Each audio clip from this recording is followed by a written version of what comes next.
اللهم إني أسألك علما نافعا.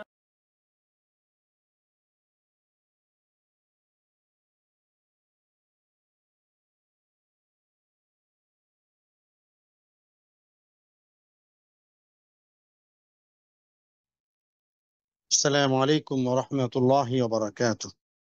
الحمد لله رب العالمين، والصلاة والسلام على رسوله الأمين وعلى آله وأصحابه أجمعين ومن تبعهم بإحسان وإيمان إلى يوم الدين। আলহামদুলিল্লাহ, Islamic studies for sisters সম্মানিত মা ও বোনদের জন্য আমাদের ফরজে আইন বিষয়ক যে দার্সটি, আজকে এটির সপ্তম পর্ব ইতিমধ্যে আমরা যুক্ত হতে পেরেছি আলহামদুলিল্লাহ তাআলা। অত্যন্ত গুরুত্বপূর্ণ সময় চলছে। হিজরি বর্ষের আরবি বর্ষের প্রথম মাস শাহরুল মুহাররম, শাহরুল্লাহিল মুহাররম, যে মাসকে রাসূল করিম সাল্লাল্লাহু আলাইহি ওয়াসাল্লাম আল্লাহ তাআলার মাস হিসেবে পরিগণিত করেছেন, সম্বোধন করেছেন, সে মাসের মধ্যে আমরা আছি। এবং আমি বাংলাদেশ থেকে কথা বলছি।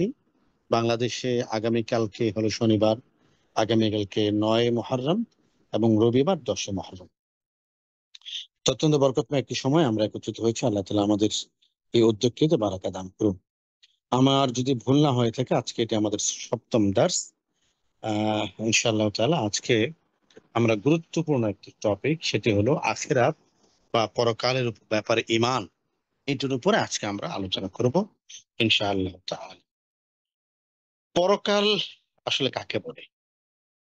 পরকাল হলো মৃত্যুর পর থেকে নিয়ে যে জীবনের শুরু অনন্তকাল পর্যন্ত চলবে, এটা হলো পরকাল। এহকাল এবং পরকাল। এহকাল হলো দুনিয়ার জগৎকে বলা হয়। কবরের জগতের মাধ্যমে, মৃত্যুর মাধ্যমে, আলেমে বারজাখের মাধ্যমে একটি নতুন কালের সূচনা হয়, এটাকে বলা হয় পরকাল। পরকালে বিশ্বাস করতে হবে। পরকালে যদি কারো বিশ্বাস না থাকে, তাহলে সে মুমিন নয়, মুসলমান নয়। আল্লাহ তাআলা বলছেন, কাতিলুল লাযীনা লা ইউমিনুনা বিল্লাহি ওয়ালা বিল ইয়াউমিল আখির। যারা লা ইউমিনু বিল্লাহি ওয়ালা বিল ইয়াউমিল আখির, কাতিলু, যুদ্ধ করুন ওই সমস্ত, আল্লাহ রাসূলকে আল্লাহ তাআলা বলছেন কাতিলু, যুদ্ধ করুন ওই সমস্ত মানুষের সাথে, আল্লাযীনা লা ইউমিনুনা বিল্লাহ, যারা আল্লাহর উপর ঈমান আনে না, ওয়ালা বিল ইয়াউমিল আখির, ওয়ালা বিল ইয়াউমিল আখির, এবং আখিরাতের উপরও যারা ঈমান আনে না, এদের বিরুদ্ধে আপনি যুদ্ধ করুন। তো নবীজির যুদ্ধ আসলে কাফেরদের বিরুদ্ধে হয়ে থাকে, মুশরিকদের বিরুদ্ধে। তো বোঝা গেল যারা পরকালে বিশ্বাস করে না, এরাও ঈমানের গণ্ডিতে নেই। আর ঈমানের গণ্ডিতে থাকতে হলে পরকালে বিশ্বাস করতে হবে। আখিরাতের উপর ঈমান আনা। আখিরাত শুরু কোত্থেকে? কবরের মাধ্যমে আখিরাতের শুরু, মৃত্যুর মাধ্যমে আখিরাতের শুরু। কবর হলো আখিরাতের প্রথম দরজা। কবর হলো আখিরাতের প্রথম ধাপ, যে ধাপের মাধ্যমে একজন মানুষ তার পরকালের যাত্রা শুরু করে। মৃত্যুর পর থেকে হাসরের ময়দানে উপস্থিত হওয়া পর্যন্ত এর মধ্যবর্তী সময়কালটা হলো কবর জগৎ। এই কবর জগৎকে আলমে বরজখ বলা হয়। একজন মানুষের মৃত্যু হলো, তারপরে তাকে আমরা কবরস্থ করি। এই কবরে সে অনন্তকাল থাকে। এরপরে সে হাসরের ময়দানে উপস্থিত হয়। এই কবরের মাধ্যমে তাকে সওয়াল জবাব করা হয়, প্রশ্নের উত্তর প্রদান করা হয়। প্রশ্নের সঠিক উত্তর প্রদান করতে পারলে আল্লাহ তাআলা তার কবরের মধ্যে শান্তির ব্যবস্থা করেন। সঠিক উত্তর প্রদান করতে না পারলে কবরের মধ্যেই শাস্তির ব্যবস্থা হয়। এরপরে ময়দানে মাহশারে, ইয়াউমুল হাশারে, হাশরের দিনে সবাইকে আবার পুনরুত্থিত করা হবে হযরত ইসরাফিল আলাইহিস সালাম ফুৎকারের মাধ্যমে। তো হাশরের ময়দানে উপস্থিত হওয়ার পরে বিচার হবে। মৃত্যুর পর থেকে নিয়ে বিচারের আগ পর্যন্ত, হাশরের ময়দানে উপস্থিত হওয়ার আগ পর্যন্ত এই অংশটাকে বলা হয় কবর জগৎ অথবা আলেমে বারজাখ। আলম মানে জগৎ, বারজাখ হলো কবরের জগৎ। কবর হচ্ছে আখিরাতের প্রথম মঞ্জিল। রাসূল করিম সাল্লাল্লাহু আলাইহি ওয়াসাল্লাম তার হাদিসে কারিমা মধ্যে ইরশাদ করেছেন, ইন্নাল কবরা আউয়ালু মানজিলিল আখিরাতি ফাইন্না জা মিনহু ফামা বা'দাহু আইসারা মিনহু ওয়া ইল্লাম ইয়ানজি মিনহু ফামা বা'দাহু আশাদ্দু মিনহু। ইন্নাল কবরা আউয়ালু মানাজিলিল আখিরাহ। কবরটা হলো আখিরাতের প্রথম মঞ্জিল, প্রথম ধাপ। আমরা দুনিয়াতে কত কিছু করি, ডিভি লটারি যদি পেয়ে যায়, আমরা মনে করি গোটা পৃথিবী পেয়ে গেছি, দুনিয়া আখেরাত পেয়ে গেছি। যদি আমেরিকার ভিসাটা পেয়ে যায় তাহলে তো আর আনন্দের কোনো কথা নেই। যদি লটারিতে একটা গাড়ি পেয়ে যাই তাহলে কত আনন্দ। রাসূল করিম সাল্লাল্লাহু আলাইহি ওয়াসাল্লাম আনন্দের মূল কথা বলেছেন, কবর হলো আখিরাতের প্রথম মঞ্জিল। ইন্নাল কবরা আউয়ালু মানাজিলিল আখিরাহ। কবর হলো আখিরাতের প্রথম মঞ্জিল। ফাইন নাজা মিনহু ফামা বাদাহু আইসারা মিন। যে ব্যক্তি কবরের মধ্যে মুক্তি পেয়ে যাবে ধরপাকড় থেকে, কবরের আযাব থেকে, কবরের শাস্তি থেকে যে ব্যক্তি মুক্তি পেয়ে যাবে, রাসূল বলেছেন ফামা বাদাহু আইসারা মিনহু, কবরের পরে যতগুলি ধাপ আছে সবগুলি ধাপ তার জন্য সহজ। ওয়া ইল্লাম ইয়ানজু মিনহু, আর যে ব্যক্তি কবর থেকে নাজাত পাবে না, সেই ব্যক্তি এর পরেও নাজাত পাবে না। ফামা বাদাহু আসাদ্দু মিনহু, কবরের জগতে, কবরের ধাপে সে যদি আটকে যায় তাহলে তার পরের ধাপগুলিতেও সে আটকে যাবে। এটার একটা নর্মাল বিষয় আমরা দেখি, সেটা হলো আমরা যখন বিদেশ যাই তখন একটা ইমিগ্রেশন পার হতে হয় আমাদেরকে। ইমিগ্রেশনের মধ্যে আমাদের পাসপোর্ট চেক করে, টিকিট চেক করে, কম্পিউটারে আমাদের কি বলে প্রোফাইল চেক করে, বিরোধী দলের লোক কিনা আমি এটা চেক করে, মামলা আছে কিনা এটা চেক করে, ঋণ খেলাপি আছে কিনা এটা চেক করে। তো ইমিগ্রেশনে কোনো ব্যক্তি যদি ভালো করে ফেলে তাহলে মোটামুটি তার আর নিশ্চিন্ত, তার আর দুশ্চিন্তা নেই। ইমিগ্রেশন কমপ্লিট, এখন তার বিমানে ওঠা সহজ। তার বিভিন্ন জায়গাতে আরো যে যে বিষয়গুলি আছে, আরো চেকিং হবে সামনে, আরো চেকিং হবে, কিন্তু ইমিগ্রেশনের চেকিংটা হলো ইম্পর্টেন্ট। তো কবর হলো আমাদের আখিরাতের ইমিগ্রেশন। কোনো ব্যক্তি যদি কবরে ইমিগ্রেশনে আটকে যায় তাহলে সে সব জায়গায় আটকে গেল, সব জায়গায় আটকে গেল। এই জন্য কবর হলো আখিরাতের প্রথম মঞ্জিল। কেউ যদি এখানে রেহাই পায় তবে তার জন্য পরবর্তী মঞ্জিলগুলি কবরের চেয়েও সহজ হবে। আর এখান থেকে যদি রেহাই না পায় তবে তার জন্য পরবর্তী মঞ্জিলগুলি আরো ভয়াবহ হবে। হাদিসটা তিরমিজি শরীফে আসছে 1071 নম্বর হাদিস, হাদিস অবস্থান হাদিসুন হাসান। কবরে প্রত্যেক মানুষকে সংক্ষেপে পরীক্ষা হবে। মুনকার নাকির নামক দুজন ফেরেশতা কবরবাসীকে প্রশ্ন করবেন, মান রব্বুকা ওয়া মা দীনুকা ওয়া মান হাযার রাজুল আল্লাযী বুইসা ফীকুম। তিনটা প্রশ্ন করা হবে। এই তিনটা প্রশ্ন করার পরে ব্যক্তি যদি সঠিক উত্তর দিতে পারে তাহলে তার সাথে কবরের সংযোগ স্থাপন করে দেওয়া হবে। সরি, যদি সঠিক উত্তর দিতে পারে তাহলে তার কবরের সাথে জান্নাতের সংযোগ স্থাপন করে দেওয়া হবে। আর সঠিক উত্তর দিতে না পারলে তার সাথে জাহান্নামের সংযোগ স্থাপন করে দেওয়া হবে। এবং কিয়ামতের ময়দানে বিচারের আগেই এই ব্যক্তিকে নানান রকম শাস্তি ভোগ করতে হবে। এর একটা সরল ব্যাখ্যা আমরা দিতে পারি আমাদের ব্যক্তিগত জীবনে। ধরুন কারো বিয়ে হচ্ছে, তো গ্রামের আগের বিয়ে শাদীর যেটা ছিল আর কি, মানে মানুষ বিয়ে করতে আসছে, বর আসছে, বর আসার সময় দুপুর থেকে খাবার দাবার শুরু হয়েছে, এখানে এলাকার লোকেরা খাচ্ছে, 3টার সময়, বিকেল 3টার সময় বর এসেছে, বর চুপচাপ বসে আছে, বরের বাড়ির লোকজনকে খানাপিনা করা হলো, সব ধরনের খাবার দাবার হলো। আসরের পরে, মাগরিবের পরে বিয়ের মূল আসর বসবে। এমন অনেক ঘটনা আপনারা জানেন যে খাবার দাবারের পরে, মাগরিবের পরে যৌতুকের টাকা অথবা দেনমোহরের টাকা এটা নিয়ে ঝগড়া লেগে বিয়ে ভেঙে গেছে, এমন ঘটনা ভুরি ভুরি। তো এই যে বর আসলো, সে তো এখনো জামাই হয়নি, এরপরও তাকে এত জামাই আদর কেন? আসার পরে তার জন্য লেবুর শরবত, তার জন্য ঠান্ডা পানির শরবত, তার জন্য আহ কি বলে আপনার বিভিন্ন ধরনের স্ন্যাক্স, এরপরে খাবার, এরপরে বিশাল মুরগি, বিশাল খাসি। আরে ভাই, বিয়ে তো হয় নাই, জামাই তো এখনো হয় নাই, এরপরে তো খাবার দাবার কেন? যে না, জামাই সে হবে। আরেকটি চিত্র ধরুন, একটা ছেলে চুরিতে ধরা পড়েছে, দারোয়ানরা দেখলো যে উপর থেকে গ্রিল ধরে নামতেছে, ব্যাস ধরে একে পিটানো দেওয়া হলো। এখন তাকে পুলিশে সোপর্দ করতে হবে, সে চোর কিনা সেটা সাব্যস্ত হবে, সিসি ক্যামেরার ফুটেজ লাগবে, সে স্বীকারোক্তি দেবে, কি কি চুরি করেছে এগুলি বলবে। এগুলি পরে উত্তম মাধ্যম মায়ের শুরু হয়ে যায় আগেই। রাস্তা দিয়ে এক লোক হেঁটে যাচ্ছে, তিনিও এসে 2টা ঘুষি দিয়ে গেল, তিনিও জানে না আসলে কি চুরি করছে আর আদৌ চুরি করেছে কিনা। আর সে এখনো চুরি করার সুযোগ পায়নি, জাস্ট উঠেছিল, উঠে দেখে 4তলা দরজা লাগানো, না কিছু করতে পারে নাই, কিন্তু গার্ডদের কাছে এখনই ধরা পড়েছে যে সে চোর। তার চুরি প্রমাণিত হওয়ার আগেই এই ব্যক্তিকে শাস্তি প্রদান করা হয়। তদ্রুপ ভাবে কবর হলো আমাদের আউয়াল মানজিলুল আখিরা, আখিরাতের প্রথম মঞ্জিল। সে ব্যক্তি জান্নাতি না জাহান্নামী এটার চূড়ান্ত বিচার তো হবে হাসরের ময়দানে। কিন্তু যেহেতু কবরের 3টি প্রশ্নে সে ব্যক্তি পাশ করেছে, উত্তীর্ণ হয়েছে, এই কারণে এই ব্যক্তি কবরের মধ্যে আসার সাথে সাথেই তার জন্য জান্নাতি আবহাওয়া চালু হয়ে যাবে, জান্নাতি খাবার দাবার চালু হয়ে যাবে। আর এই ব্যক্তি যদি 3টি প্রশ্নের উত্তর দিতে না পারে, আর যদি বলে হা হা লা আদরি, হা হা লা আদরি, হায় আফসোস, হায় আফসোস, আমি তো কিছুই জানি না, হায় পরিতাপ, আমি তো কিছুই জানি না, তাহলে এই ব্যক্তিকে কবর থেকে শাস্তি প্রদান করা হবে। মৃত্যুর পর থেকে নিয়ে হাসরের ময়দানে পুনরুত্থিত হবার পূর্ব পর্যন্ত যে সময়কালীন যে জগৎটা, এটাকে কবর বলা হয়। মৃত্যু থেকে নিয়ে হাসর পর্যন্ত, মৃত্যুর পর মানুষের দেহ যেখানেই থাকুক না কেন, সেই কবরের জগতের অধিবাসী হয়ে যাবে এবং বৎকার হলে তার উপর আযাব চলতে থাকবে।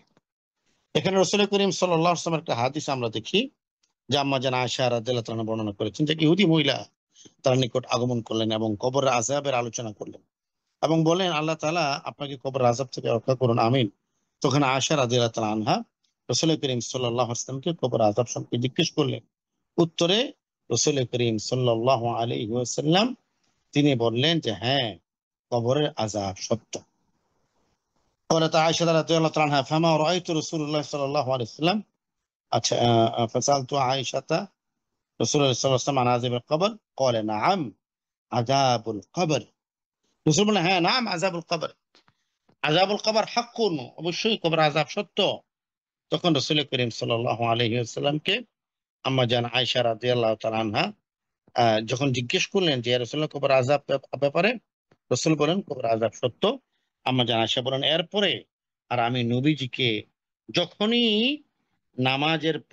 নামাজের পরে কবরের আযাবের, নামাজের পরে রাসূল যখনই দোয়া করতেন, তখনই তিনি কবরের আযাব থেকে আল্লাহর কাছে পানাহ চাইতেন। আল্লাহুম্মা ইন্না নাসআলুকা, আল্লাহুম্মা ইন্না নাউযু বিকা মিন আযাবিল কবর, আল্লাহুম্মা ইন্না নাউযু বিকা মিন আযাবিল কবর, আল্লাহুম্মা ইন্নী আউযু বিকা মিন আযাবিল কবর। দুই রকমের দোয়াই কিতাবের মধ্যে আসছে।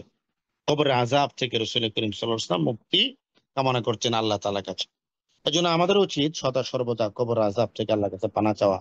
আল্লাহ তাআলা আমাদেরকে কবরের আযাব থেকে হেফাজত করুন, আমিন। দেখুন, আমাদের আল্লাহ মাফ করুক, প্রশাসনের কোনো পেরেশানিতে যদি কেউ পড়ে, কাউকে যদি ধরে নিয়ে যায়, উঠিয়ে নিয়ে যায়, পুলিশে ধরে নিয়ে গেছে, তখনই দেখবেন তার বন্ধু বান্ধবের সংখ্যা কমে গেছে। তার সাথে সবসময় যারা থাকতো, ট্রাফিক পুলিশে ধরলেই তো আশেপাশের লোকজন চিনতে চায় না। পুলিশে ধরছে, ঘনিষ্ঠ বন্ধু বলছে আপনাকে চিনেন, বলে না না স্যার, কি বলেন, এটা তো আমি দুনিয়াতে দেখিনি। অথচ একটু আগেও একসাথে বসে খানা খাইছে। তো কবর আযাব এটা তো মহা কঠিন। এই কবর আযাব একাই ভোগ করতে হবে। বন্ধুদের পাল্লায় পড়ে, ফেসবুকের পাল্লায় পড়ে, শয়তানের পাল্লায় পড়ে, ওয়াসওয়াসার পাল্লায় পড়ে কত কিছু আমরা করতেছি, যেটার কারণে কবর আযাব হবে। কবর আযাব হবে, কঠিন আযাব হবে, সে সময় কোনো মানুষ থাকবে না। এখন একটা প্রশ্ন হলো, কবরের আযাব রুহের উপরে হবে না দেহের উপরে হবে? আসলে দেহটা তো নশ্বর, এটা তো নষ্ট হয়ে যাবে, গলে যায়, পচে যায়। কিন্তু যেটা হয় না সেটা হলো দেহের উপরে আযাব হয় না, রুহের উপর আযাব হয়। তবে এই দেহের উপরেও আযাব হওয়ার কথা হাদিসে এসেছে। সেটা কোনটা? দেহকে নির্মাণ করা হবে, তৈরি করা হবে, এ দেহ নষ্ট হবে, আবার তৈরি করা হবে। রাসূলুল্লাহ সাল্লাল্লাহু আলাইহি ওয়াসাল্লাম মেরাজের হাদিস আমরা এটা দেখি। ধরুন আপনার হাত কেটে গিয়েছে, তো হাত যখন সুস্থ হয়ে যাবে, হাত কেটে গেলে রক্ত ব্লিডিং হলো, ব্যান্ডেজ করলেন, ডাক্তারের কাছে গেলেন, ব্যাস ঠিক হয়ে গেল। কিন্তু সকালবেলা কোনো ঘটনায় আপনি মনে আঘাত পেয়েছেন, রাত পেরিয়েও, বছর পেরিয়েও, 10 বছর পেরিয়েও যখন এই ঘটনা মনে হবে, আপনার রুহের সেই আঘাতটা একেবারে সঠিকভাবে প্রথম দিন যতটা অনুভব হয়েছিল, 10 বছর পর আপনার কাছে ততটুকুই অনুভব হবে। দেহের ক্ষত সেরে যায়, রুহের ক্ষত সারে না, রুহের ক্ষত সারে না। এই জন্য রুহের ক্ষত হলো মানুষের কথার মাধ্যমে। একজনকে আপনি ধাক্কা মারলেন, সে গিয়ে একটা ওয়ালার সাথে বাড়ি খেলো, কপালটা ফেটে গেল, ব্লিডিং বন্ধ হয়ে যাবে, ডাক্তারের কাছে গেলে ঠিক হয়ে যাবে। কিন্তু একজনকে একটা কথা বললেন, তাচ্ছিল্য করলেন, এই তাচ্ছিল্যের যে আঘাত, কথার যে আঘাত, এটা রুহ অব্দি পৌঁছে যায়, মৃত্যু পর্যন্ত এই কথা মনে থাকে। কেন? এটা রুহের মধ্যে পড়েছে। এই জন্য কোনো মানুষ অ্যাক্সিডেন্ট হয়, কোনো মানুষ পানিতে পড়ে মারা যায়, কোনো মানুষ আগুনে পড়ে মারা যায়, কেউ ভেনিশ হয়ে যায়, হিন্দুদের লাশ আগুনে পড়ে ছাই করে গঙ্গার জলে ভাসিয়ে দেয়, শাস্তি কিসের হয়? শাস্তি হবে রূহ, শাস্তি হবে রূহ। কবর আযাব মূলত রূহের উপরে, এবং রূহের সাথে যে দেহ থাকে সেই দেহ আযাব অনুভব করে থাকে। দেহ যেখানেই থাকুক না কেন, দেহ যেভাবেই থাকুক, পচে গেলে মাটি হয়ে যাক, তার যে অংশ বিশিষ্ট থাকবে, যতটুকু থাকবে এতটুকু আযাব অনুভব করবে। আর মৌলিকভাবে আযাব যেহেতু রূহের উপরে হবে, তাই কবর আযাব হওয়ার জন্য দেহ অবশিষ্ট থাকা এটা অপরিহার্য না। তাহলে দুইটা জিনিস আমরা পেলাম, একটা হলো আমাদের পরকাল শুরু হয় মৃত্যুর মাধ্যমে, 3 নম্বর স্টেপ হলো কবর। 3 নম্বর ধাপ হলো পুনরুত্থান এবং হাসর। কিয়ামতের সময় আল্লাহ তাআলার নির্দেশে হযরত ইসরাফিল আলাইহিস সালাম সিংহায় ফুঁক দিবেন। এতে আল্লাহ তাআলা ব্যতীত সবকিছু ধ্বংস হয়ে যাবে। এটা হলো কিয়ামতের সময়। আবার আল্লাহর হুকুমে এক সময় সিংহে ফু দেওয়া হলে জিন ও ইনসান এবং যাবতীয় প্রাণীকুল পুনরায় জীবিত হয়ে হাসরের ময়দানে একত্রিত হবে। হাসর মানে উপস্থিত হওয়া, সবাই উপস্থিত হবে সেদিন। কুরআনুল কারীমে আল্লাহ তাআলা এই বিষয়টা উল্লেখ করেছেন, অনফিক ফিস সূরি ফাসাইকা মান ফিস সামাওয়াতি ওয়া মান ফিল আরদ ইল্লা মান শা আল্লাহ সুম্মা নুফিখা ফীহি উখরা ফাইযা হুম কিয়ামুন ইয়ানজুরুন। সিংহে ফুৎকার দেওয়া হবে, ফলে আল্লাহ তাআলা যাদেরকে চান তারা ব্যতীত সকলেই বেহুশ হয়ে যাবে। সকলেই ফাসাইকা মান ফিস সামাওয়াতি ওয়া মান ফিল আরদি ইল্লা মান শা আল্লাহ। আল্লাহ তাআলা ছাড়া, আল্লাহ তাআলা যাদেরকে চান তারা ব্যতীত সকলেই বেহুশ হয়ে পড়বে। এরপরে সুম্মা নুফিখা ফীহি উখরা, ইসরাফিল আলাইহিস সালাম আবার ফুৎকার দিবেন। ফাইযা হুম কিয়ামুন ইয়ানজুরুন, সবাই কিয়ামুন দণ্ডায়মান হবে, ইয়ানজুরুন আর চারদিকে তাকাতে থাকবে অবাক হয়ে। ডানে বামে, আমরা ঘুম থেকে উঠলে কি করি? ডানে বামে তাকাই। গাড়িতে উঠেছি, ঢাকা থেকে চিটাগাং যাব, ওঠার পরে ঘুমিয়ে গেলাম, যাত্রা বেড়ে পার হওয়ার পরে হঠাৎ করে ঘুম ভাঙলো, তাকাই দেখি কোথায় আসলাম, চোখ পিট পিট করে তাকাই, ও কুমিল্লা এসেছি, না ফেনী, না মহিপাল ব্রিজ পার হচ্ছে, টিপ টিপ করে তাকাই থেকে আল্লাহ তাআলা বলছেন ফাইযা হুম কিয়ামুন ইয়ানজুরুন, তারা দণ্ডায়মান হবে এবং চারদিকে তাকাতে থাকবে। হাসরের ময়দান পরকালের 3 নম্বর ধাপ। 4র্থ ধাপ হলো আমরা যখন পুনরুত্থিত হব তখন আল্লাহ তাআলার কাছে আমাদেরকে বিচারের সম্মুখীন হতে হবে। সুম্মা লাতুসআলুন্না ইয়াওমাইযিন আনিন নাঈম, অতঃপর সেদিন তোমাদেরকে আনিন নাঈম, নিয়ামা সম্পর্কে জিজ্ঞাসা করা হবে। সুম্মা লাতুসআলুন্না, তোমরা জিজ্ঞাসিত হবে, ইয়াওমাইযিন ইয়াউমুল মাহশার, হাসরের দিনে, আনিন নাঈমা, বিভিন্ন নিয়ামত সম্পর্কে আল্লাহ তাআলা তখন তোমাদেরকে জিজ্ঞাসাবাদ করবেন। রাসূল করিম সাল্লাল্লাহু আলাইহি ওয়াসাল্লামের একটা হাদিস আমরা দেখি, রাসূল বলেছেন বান্দার পা দেওয়া 2 পা কিয়ামতের দিন নড়বে না যতক্ষণ না পর্যন্ত তাকে প্রশ্ন করা হবে 5 জিনিস সম্পর্কে। একটা হলো তার বয়স সম্পর্কে, এই বয়স সে কিভাবে শেষ করেছে, তার ইলম সম্পর্কে, এই ইলম অনুযায়ী সে আমল করেছে কিনা, তার সম্পদ সম্পর্কে, এই সম্পদ কোত্থেকে সে অর্জন করেছে এবং কোথায় ব্যয় করেছে, 3 নম্বর। 4 নম্বর হলো তার শরীর সম্পর্কে, এই শরীর সে কোন কাজে লাগিয়েছে। 5টা জিনিস এখানে আমরা দেখলাম। 1 নম্বর হলো বয়স, কোথায় শেষ করেছে। 2 নম্বর হলো ইলম। 3 নম্বর হলো সম্পদ এবং সম্পদের আয় এবং ব্যয়, এবং 4 নম্বর হলো তার শরীর সম্পর্কে, এই শরীর সে কোন কাজে ব্যবহার করেছে। 5 নম্বরে হলো আমল নামা এবং ওজন, মিজান, পরকালের একটা অংশ। মিজান মানে দাঁড়িপাল্লা, মিজান মানে আসলে শুধু দাঁড়িপাল্লা না, মিজান মানে ওজনের বস্তু, যে জিনিস দ্বারা ওজন করা হয়। ওয়ানাদাউল মাওয়াজিনাল কিসতা লিয়াউমিল কিয়ামা, আল্লাহ তাআলা সূরা আম্বিয়ার মধ্যে 47 নম্বর আয়াতে বলেছেন ওয়ানাদাউল মাওয়াজিনাল কিসতা, সেদিন কিয়ামতের দিন আমি, মাওয়াজিন মানে মিজান, মিজানের পাল্লাকে আমি সেদিন প্রতিষ্ঠা করব, কায়েম করব। সেদিন আল্লাহ বলছেন আমি ইনসাফের দাঁড়িপাল্লা স্থাপন। এই দাঁড়িপাল্লা আসলে কেমন দাঁড়িপাল্লা? এটা কি নরমাল আমাদের বাংলাদেশে যে আলু পটল মাপে ওই দাঁড়িপাল্লা? আল্লাহ ভালো জানেন। এখন সব দাঁড়িপাল্লা আলু পটল মাপার দাঁড়িপাল্লার মতো হয় না, অনেক দাঁড়িপাল্লা আছে। হীরা মাপার একটা দাঁড়িপাল্লা হয়, তারপরে কি বলে আপনার বিভিন্ন পানি মাপার, পদার্থ মাপার দাঁড়িপাল্লা হয়, অনুপরমাণু জিনিস মাপার একটা আলাদা করে যন্ত্র হয়, যেটাতে মানুষ মাপে। তো আল্লাহ তাআলা আমাদের পাপী নেকি কিভাবে মাপবেন সেটা আল্লাহ ভালো জানেন। আমরা মনে করি, ছোটকাল থেকে কল্পনা করে এসেছি যে কিয়ামতের ময়দানে বিশাল দাঁড়িপাল্লা হবে, সুবহানাল্লাহ, এক পাল্লাই পাশে আরেক পাল্লা পাশে, এমন না। বিষয়টা আসলে এটা আমাদের কল্পনার সাথে যাবে না, আল্লাহ ভালো জানেন। তবে 5 নম্বরে যে বিষয়টা, সেই দিন সেখানে মাওয়াজিন আল কিসতা, মিজান, ইনসাফের দাঁড়িপাল্লা আল্লাহ তাআলা সেখানে প্রতিষ্ঠা করবেন। যাদের নেকির পাল্লা ভারী হবে তারা জান্নাতে যাবে স্বাভাবিকভাবেই, আর যাদের গুনাহের পাল্লা ভারী হবে তাদের ঠিকানা হবে জাহান্নাম। আল্লাহ রাব্বুল আলামিন, আল্লাহ যদি কাউকে দয়া করেন, কাউকে ক্ষমা করে দেন, তাহলে সে জাহান্নামী হওয়ার পরও মুক্তি পাবে, জান্নাতে যাবে। নানান ঘটনা এখানে ঘটবে, হাদিসে এই ঘটনাগুলি সম্পর্কে লম্বা লম্বা আলোচনা আসছে। সূরা কারিয়াতের একটা আয়াত দেখি আমরা, ফাআম্মা মান সাকুলাত মাওয়াজিনুহু ফাহুয়া ফি ঈশাতির রাদিয়া ওয়া আম্মা মান খাফফাত মাওয়াজিনুহু ফাউম্মুহু হাবিয়া। এখানে যার নেকির পাল্লা ভারী হবে সে সন্তুষ্ট জিন্দেগি লাভ করবে, আর যার নেকির পাল্লা হালকা হবে তার ঠিকানা হবে জাহান্নাম। ফাউম্মুহু হাবিয়া, হাবিয়া জুজুকি, সে ব্যক্তি চলে যায়। আল্লাহ তাআলা আমাকে আমাদের সবাইকে নেকির পাল্লা ভারী করার তৌফিক দেন। পরকালের 7ম নাম্বার বিষয় হলো, 6 নাম্বার বিষয় হলো শাফাআত বা সুপারিশ। পরকালে সুপারিশ খুব কাজে লাগবে। দুনিয়াতে তো আমরা দেখি, আমরা বলি না মামু খালু না থাকলে কোনো কাজ হয় না, মামু খালু না থাকলে শুধু সরকারি চাকরি না, এখন ইমামতি তো এখন ইমামতি, খেতাবত, এগুলিতে মামু খালুর দরকার। মামু খালু না থাকলে এখানেও ভালো করা যায় না। যাই হোক, তো সুপারিশ লাগবে, সুপারিশ করা সুন্নাহ। আল্লাহ রাসূল সুপারিশ করবেন। আপনি যদি বিনিময় ছাড়া কোনো মানুষের উপকার করার জন্য সুপারিশের সুযোগ পান, আপনি এটা করবেন। আমরা অনেকে করি না। কেন করি না? যে সুপারিশ করলে তো সে টাকা দিবেন, তো টাকা যেহেতু দিবে না সেই জন্য আমি করি না, এটা উচিত নয়। মানুষের উপকার করার চেষ্টা করা।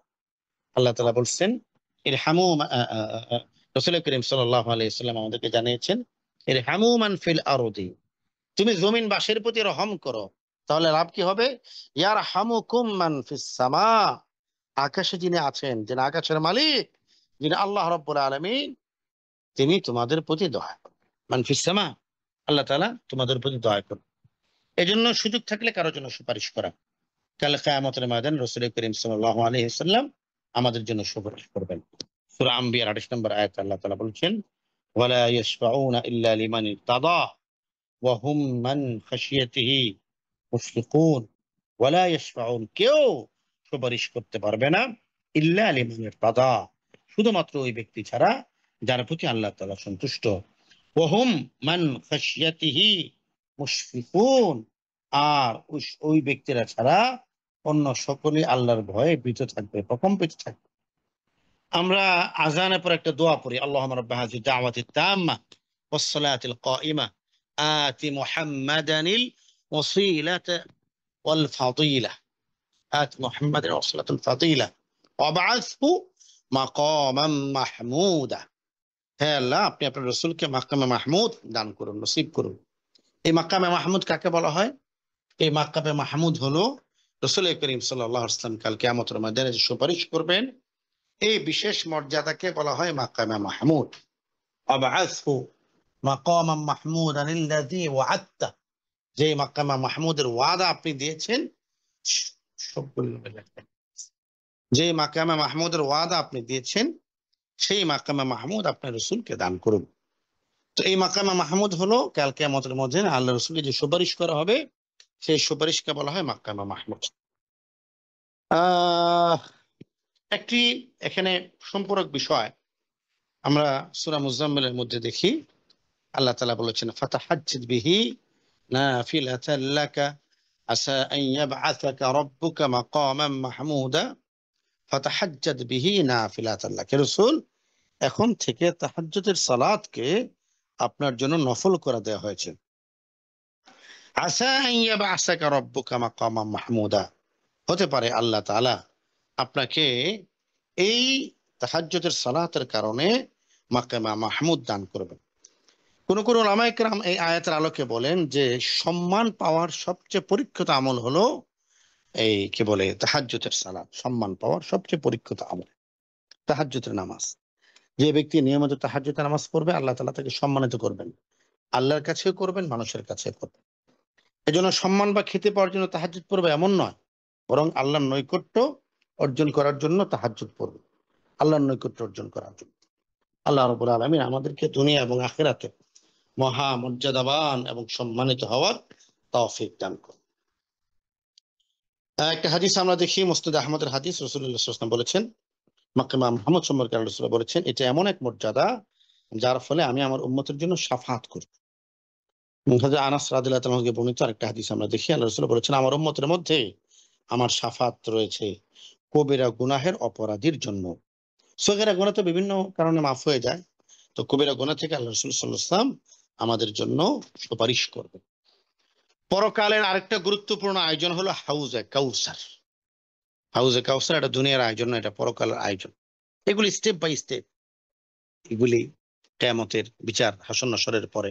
হাউজে কাউসার কবর থেকে ওঠার পরে কিয়ামতের ময়দানে প্রত্যেকেই পিপাসার্ত থাকবে, প্রচন্ড পানির পিপাসা, প্রত্যেকটা মানুষ পিপাসায় কাতর হয়ে থাকবে। তাদেরকে পানি পান করানোর জন্য প্রত্যেক নবীকে আল্লাহ তাআলা একটি পানির হাউস দান করবেন। এই হাউস থেকে পান করার পরে আর কোন মানুষ জান্নাতে যাওয়ার আগ পর্যন্ত আর পিপাসার্ত হবে না।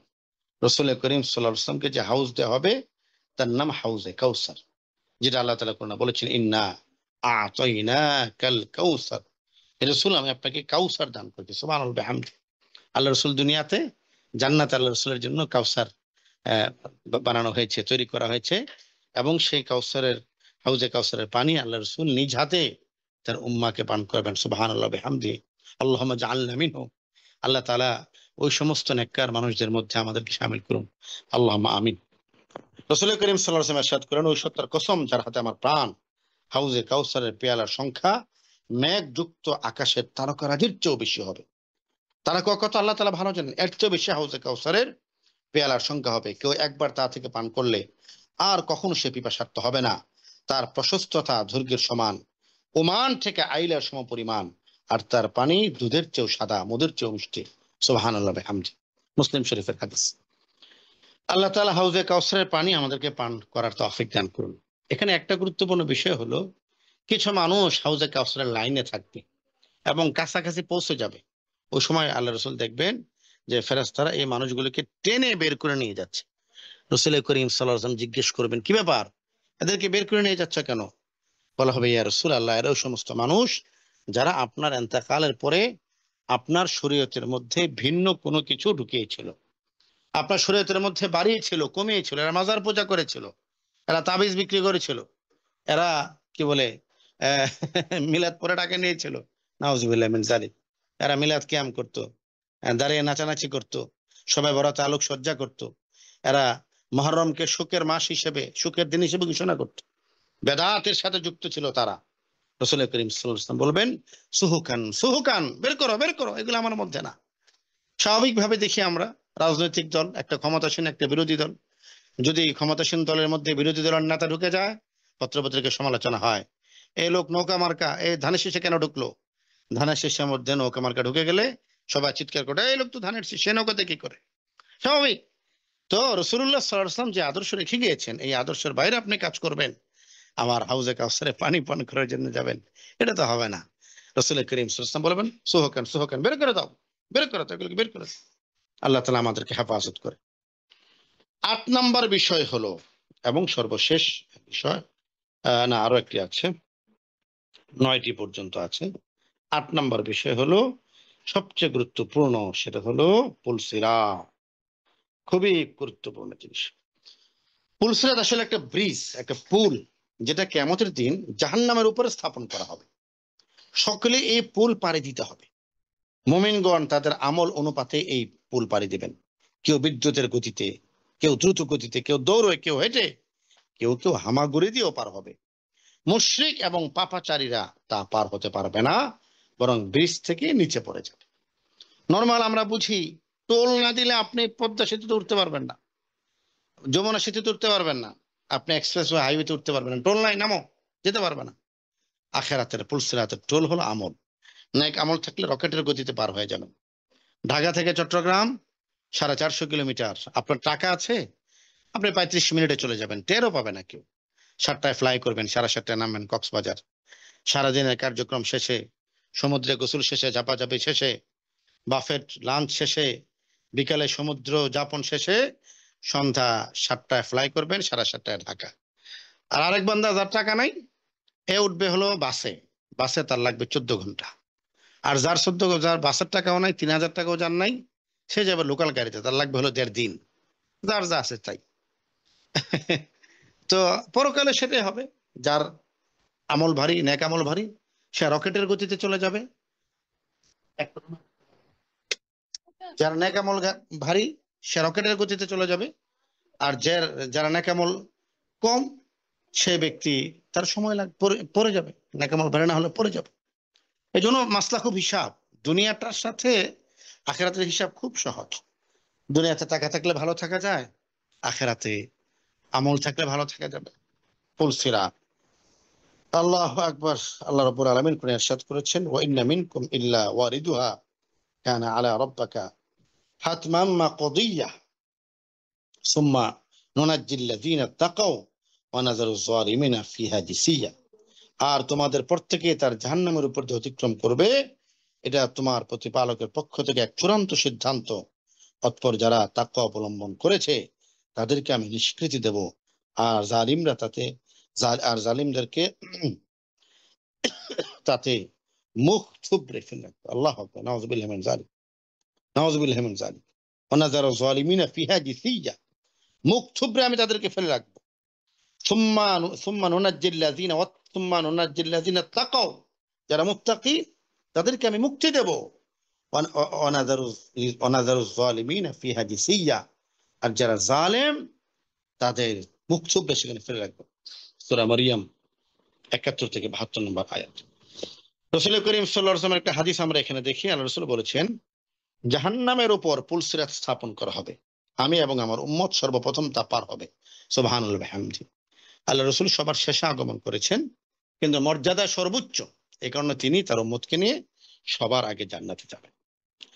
পরকালের সর্বশেষ পার্ট, সমাবর্তন, পুরস্কার প্রদান, সার্টিফিকেট প্রদান, অথবা রায় ঘোষণার দিন। সেটা কোনটা? আমল নামা।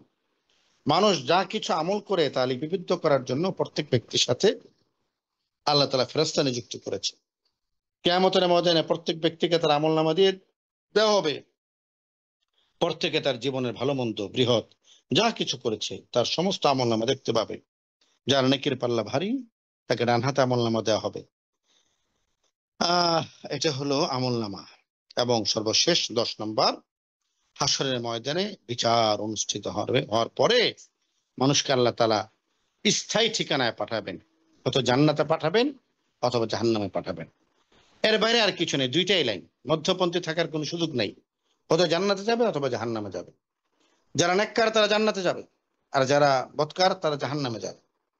যারা কাফের তারা চিরদিনের জন্য জাহান্নামে নিক্ষিপ্ত হবে। আর যারা গুনাহগার মুমিন, হয়তো আল্লাহ তাআলা তাদেরকে আপন দয়া গুণে ক্ষমা করে দিবেন, জান্নাত দিয়ে দিবেন। আর না হয় নির্দিষ্ট সময় তারা জাহান্নামের সাজা ভোগ করে এরপর আবার জান্নাতে দাখিল হবে। খালিদিনা ফিহা হবে না, মানে অনন্তকালের জন্য জাহান্নাম, এটা মুমিনের জন্য নয়। আল্লাহ রাসূল সাল্লাল্লাহু আলাইহি ওয়াসাল্লাম বলেছেন, মান ক্বালা লা ইলাহা ইল্লাল্লাহ ফাহুয়া মুমিন ফাদাখালাল জান্নাহ। যে ব্যক্তি বলবে লা ইলাহা ইল্লাল্লাহ, ঈমান আনবে, ফাহুয়া মুমিন, সে মুমিন হিসেবে সাব্যস্ত হবে। ফাদাখালাল জান্নাহ, ফাদাখালাল জান্নাহ মানে হলো তার যদি আমল ভালো হয় সে প্রথমে জান্নাতে যাবে, আর আমল যদি খারাপ হয়, গুনাহ থাকে, এইগুলিকে কবরে কি বলে জাহান্নামে শাস্তি, প্রাথমিক শাস্তি প্রদান করার পরে সে এক সময় আবার জান্নাতে যেতে পারবে। শর্ত হলো ঈমানের হালাতে মৃত্যুবরণ করতে হবে, ঈমানের হালাতে মৃত্যুবরণ করতে হবে। আল্লাহ তাআলা আমাদেরকে ঈমানের হালাতে মৃত্যুবরণ করার তৌফিক দান করেন, আল্লাহুম্মা আমিন। আরেকটা হাদিসে এসেছে, বনি আদম যে আগুনে জ্বালায়, মানে আমরা পৃথিবীতে আমরা যে আগুন জ্বালাই, সেটা জাহান্নামের আগুনের 70 ভাগের 1 ভাগ। 70 ভাগ। একজন আমরা অনেকে মনে করি না, সমস্যা নেই, কিছুদিন আগুনে জ্বলবো পুড়বো, না, নাউযুবিল্লাহি মিন যালিক। এক মুহূর্ত জাহান্নামের আগুন সহ্য করার ক্ষমতা আমাদের নাই। আমরা যে আগুন দেখি, এই আগুন হলো 70 ভাগের 1 ভাগ। জাহান্নামের আগুন এটা গরম হতে হতে কালো হয়ে আসে, কালো হয়ে আসে। আল্লাহুম্মা মাহফাজনা, আল্লাহুম্মা মাহফাজনা, আল্লাহুম্মা মাহফাজনা, আল্লাহুম্মা আজিরনা মিনান নার। আল্লাহ তাআলা আমাদেরকে জাহান্নামের আগুন থেকে রক্ষা করুন। জাহান্নামের গভীরতা এত বেশি হবে যে বিরাট কোনো পাথর জাহান্নামে ফেলে দেওয়া হয়, তাহলে তা 70 বছর পর্যন্ত পড়তেই থাকবে, পড়তেই থাকবে, তাও জাহান্নামের তলকে স্পর্শ করতে পারবে না, তলদেশে পৌঁছতে পারবে না। এটা মুসলিম শরীফের হাদিস, 2967 নম্বর হাদিস। তো জাহান্নাম এত কঠিন অবস্থা হবে, জাহান্নাম এত কঠিন অবস্থা। আল্লাহ রাব্বুল আলামিন আমাদেরকে জাহান্নাম থেকে বেঁচে থাকার তৌফিক দান করে। এই ছিল আমাদের আজকের বিষয়, 10টি বিষয় যেটা পরকালের সাথে সম্পৃক্ত। 10টি বিষয়ের প্রথম বিষয়টি হলো কবর, কবরের মাধ্যমে পরকালের সূচনা হবে। এবং 10 নম্বর বিষয় হলো জান্নাত এবং জাহান্নাম, যেটা হলো পরকালের কি বলে এটাকে আপনার পরকাল জীবনের সমাপ্তি এবং চূড়ান্ত ঠিকানা।